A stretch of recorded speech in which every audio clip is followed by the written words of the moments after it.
pot pie. All right, so the steak that I made for Valentine's Day,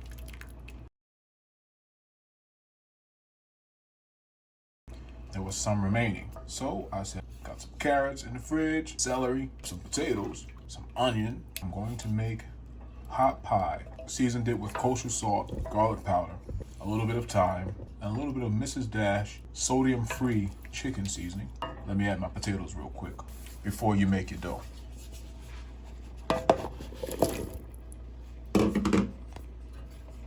Because it's not going to take long for the potatoes to cook, that is the last thing that you'll add to this, and it will thicken the broth.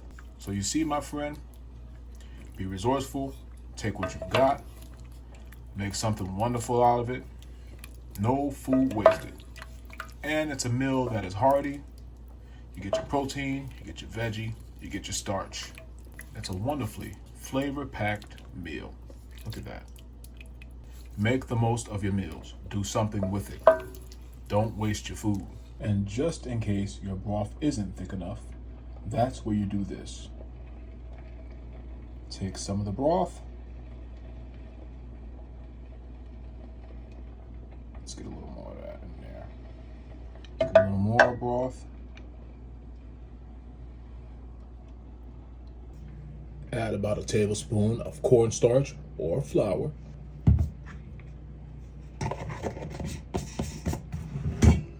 Mix it until it's nice and smooth, no lumps.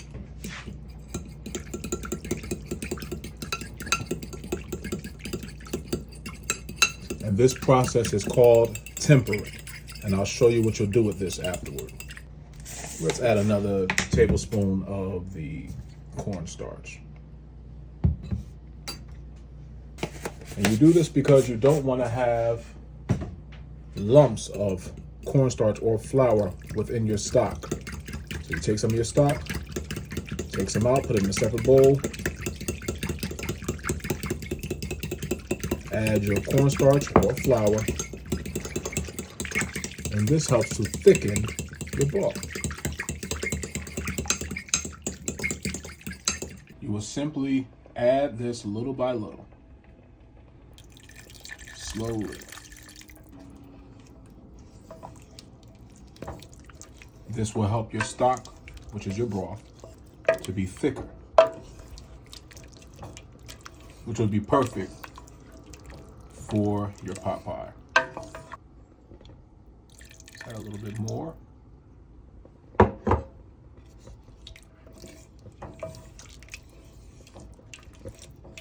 This is going to be so good. It smells heavenly in this place.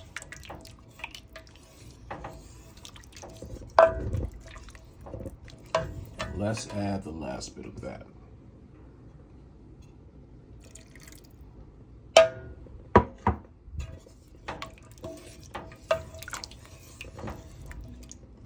Oh, yes.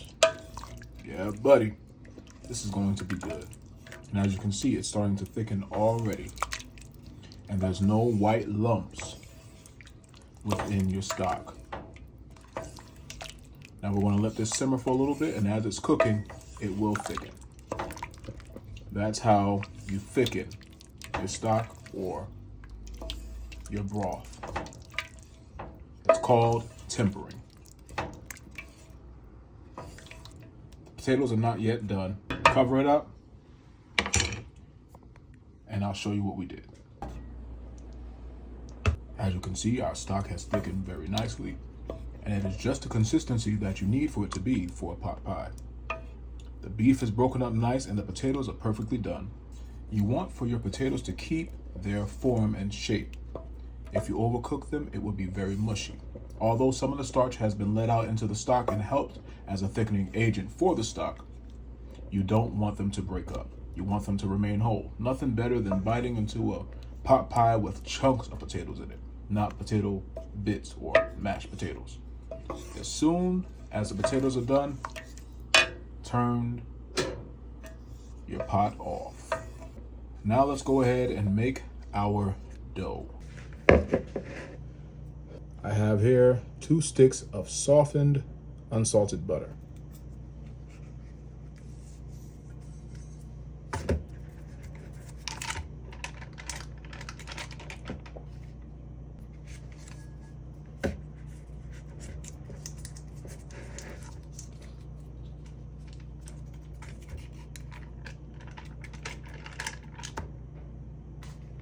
going to save the casing. And I'm going to make pot pies in this mammoth muffin pan. So I'm going to grease the inside of these with that. A little bit of butter makes it better. Isn't that Paula Deen that said that once? Butter makes everything better. Just rub some butter in there, keep it from sticking so you get that nice crisp and buttery flavor throughout your dough. There we go. That's going to be very, very good. Don't judge me, I don't eat like this all the time. Or do I? No, I don't. Let's set that aside. Now you will need some flour. Gold medal flour is my preferred flour. Some use Pillsbury. I don't care for Pillsbury too much because it has a rising agent within it and it causes your dough to rise too fast. I don't bake the best with Pillsbury. So gold medal it is. Works every time. You want to put about 1.5 cups of flour into your bowl.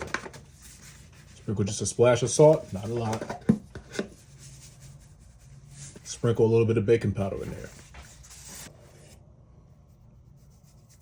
Just a pinch, that's it. Now to form our dough, we'll be using this right here, 2% milk, or you can use whole milk. You won't need much of this, just a little bit. You'll see. We'll do about 1, 2, that well actually 3, 4, and 5 capfuls of that. You may have to add more, you may not, depending on how dense or how light you want your dough to be. Now what you're going to do is knead the flour into the butter. This is how you make your dough. It's a very simple process. And as you can see, the dough is starting to form. Get all the flour off of the side.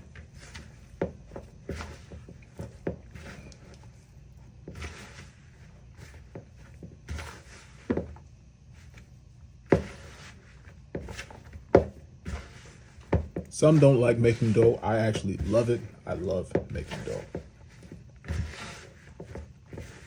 Especially for dishes like this, for cobblers and for biscuits and stuff like that.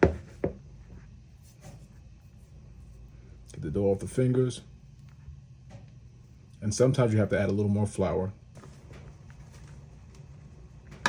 Add it little by little because you don't want your dough to be too dense. I don't want mine to be too dense, so I'm going to add a little at a time. If it comes out too dense, just add a little more milk. And some don't like to use milk or dairy in their flour, so you can use cold water. For whatever element you choose, whether it's milk or whether it's water, be sure that it is very cold. It helps to form the dough better. This is about the consistency that I want it to be. Oh yes.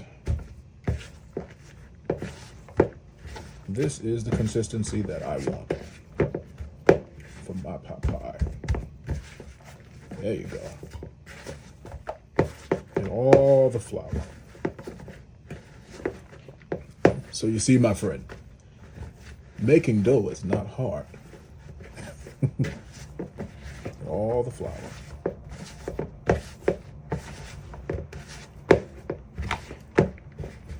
And you know, you can actually freeze this dough and reuse it if you have too much. If you have it in excess, freeze it. I freeze everything. Ask me, as Janae should tell you, I freeze everything. And it's used again. Let's make it a little more firm. Just a little more. That's it. And this should be perfect. This will be just what I want it to be. Yes, sir.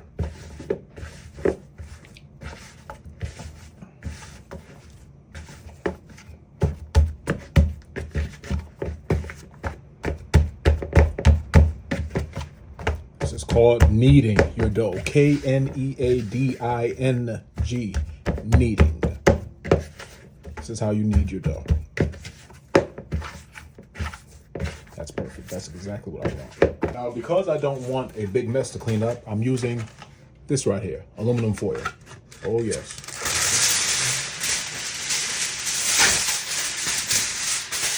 Lay that down like so.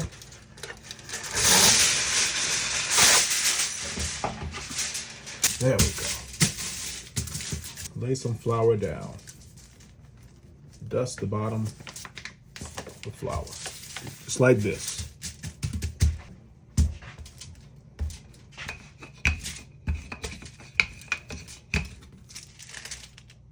A little flour on top.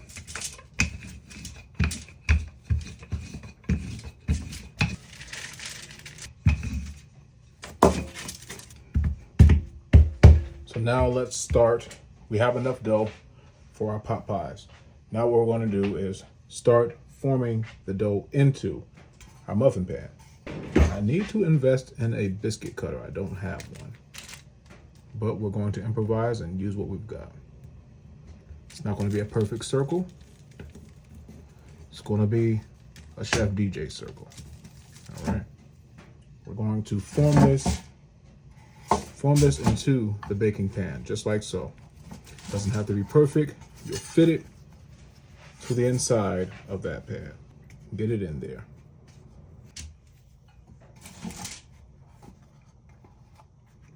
You want your dough to be very malleable, easily to be shaped. That's what you want. When it's too dense, you can't shape it as much. 2 sticks of butter will give you plenty of dough. 2 sticks of butter, 1.5 cups of flour will give you plenty of dough to do what you've got to do. Wherever you see something's missing, add to it.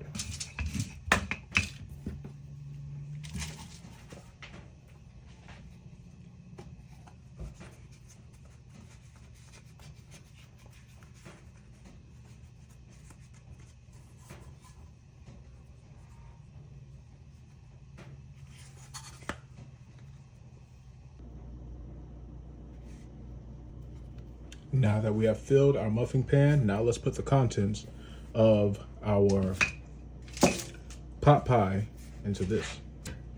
Oh yeah, see that?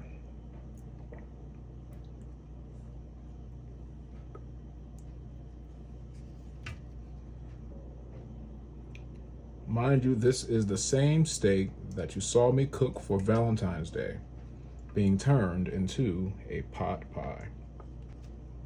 Get the most bang for your buck. Here's the remainder of your dough.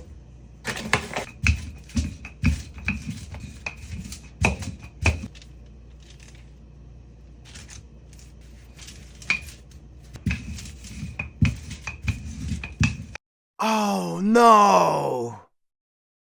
All right, so here's the thing. I underestimated the power of this dough. Well, I overestimated. I didn't have enough dough, so I added a little more flour and some water to form another dough. Yeah, I'll be honest with you. There are times where you will make mistakes, and that's perfectly fine. I'm going to be honest with you and let you know I made a mistake. So here we are, forming another dough. Now we have enough.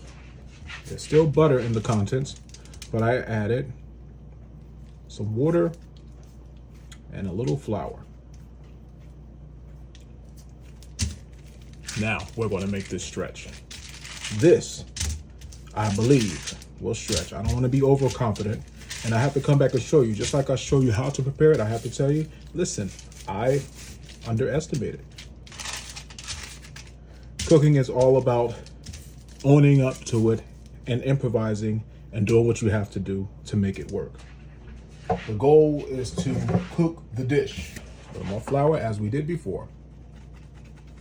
The goal is to cook the dish and improvise where you have to. Making a wave when you can. You know, this foil is really getting on my nerves, so I'm going to take that off. I don't feel like being bothered with that. It's sliding too much. I don't feel good about it. Let's get to rolling.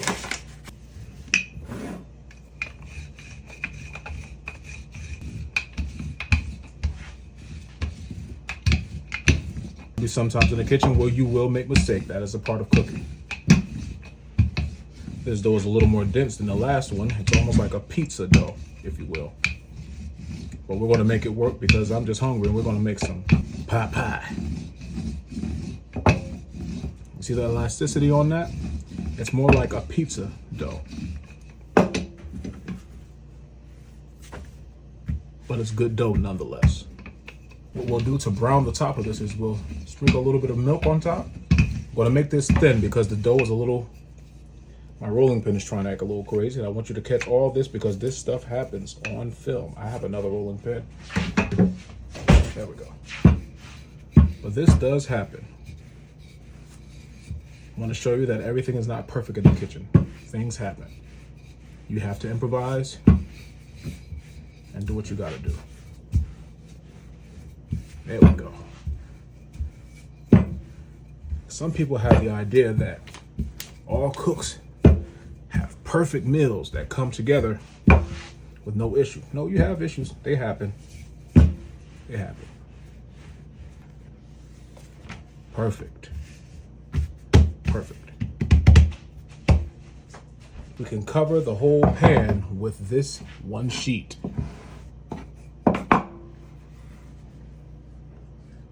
There you go. There you go.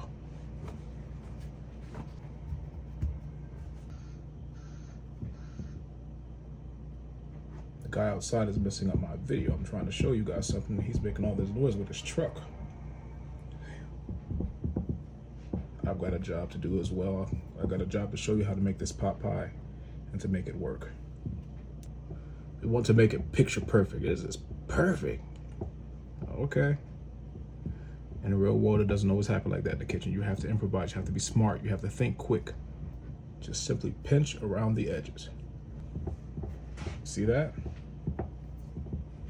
Do what you got to do. Pies ready to go in the oven. Here's your excess dough. You can throw this in the garbage. You can throw it out the window if you like. No, don't throw it out the window. Throw it in the garbage. And so, let's get started. Here are your pot pies. Maybe I should melt a little bit of butter and pour some. Butter is nice and melted. I'm going to improvise. I had a brush and can't find it. Paper towel. Brush the top. That butter. Oh, it's pretty. That's pretty. Now let's pop these babies inside the oven for about a good 25 minutes until nice and golden brown and crisp on top, and we'll see what we did.